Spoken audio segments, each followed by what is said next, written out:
স্বাধীনতার রক্তে গড়া বাংলাদেশের এই মানচিত্রের ভূখণ্ডের একটি অংশ।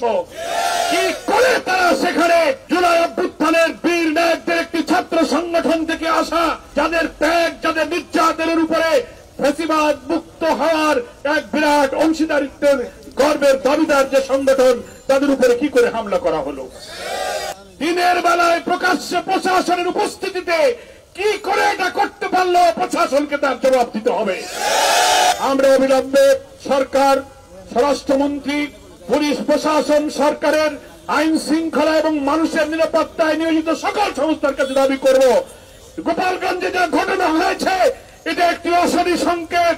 দেশের ফ্যাসিবাদ বিরোধী গণতান্ত্রিক শক্তির উপরে এই হামলার পুনরাবৃত্তি যেন না হতে পারে, এখনই সকল ব্যবস্থা গ্রহণ করতে হবে।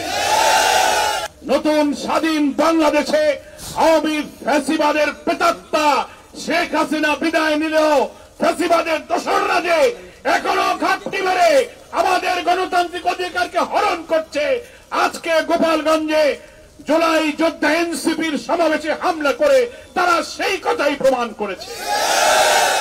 বাংলাদেশ জামাত ইসলামের পক্ষ থেকে তরুণ ছাত্রদের সংগঠন ফ্যাসিবাদ বিরোধী জনতার তরুণদের একটি কাফেলা এই জুলাই যোদ্ধা এনসিপির মিছিলে সমাবেশে যারা হামলা করলো, দিনের বেলায় প্রকাশ্যে প্রশাসনের উপস্থিতিতে কি করে এটা করতে পারলো? প্রশাসনকে তার জবাব দিতে হবে। এই প্রশাসন হচ্ছে অন্তর্বর্তীকালীন সরকার।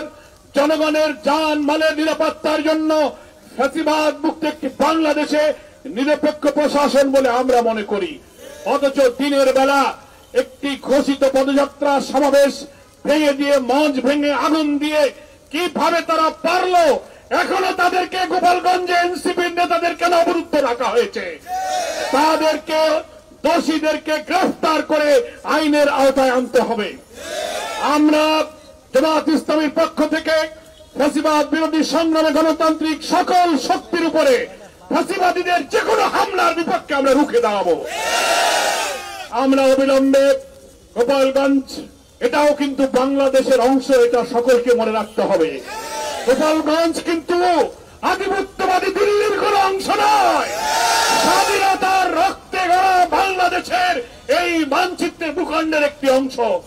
কি করে তারা সেখানে জুলাই অভ্যুত্থানের বীর নায়কদের একটি ছাত্র সংগঠন থেকে আসা, যাদের ত্যাগ, যাদের নির্যাতনের উপরে ফ্যাসিবাদ মুক্ত হওয়ার এক বিরাট অংশীদারিত্বের গর্বের দাবিদার যে সংগঠন, তাদের উপরে কি করে হামলা করা হলো?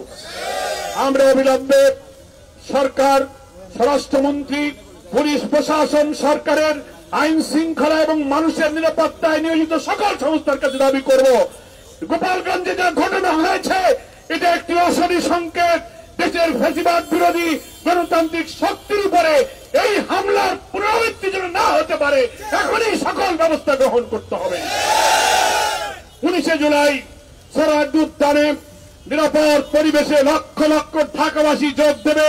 সকলের কাছে উদাত্ত আহ্বান জানাবো, আমরা যেন সেই সমাবেশ সফল করতে আর মাত্র 2 দিন মাঝখানে আছে। ঘরে ঘরে, শহরে, নগরে, অলিতে গলিতে জামাত ইসলামীর জাতীয় সমাবেশ সফল করার জন্য স্লোগানে আমরা মুখরিত করব। জামাত ইসলামীর সম্মানিত আমির ডক্টর শফিউর রহমান এখানে সভাপতিত্ব করবেন।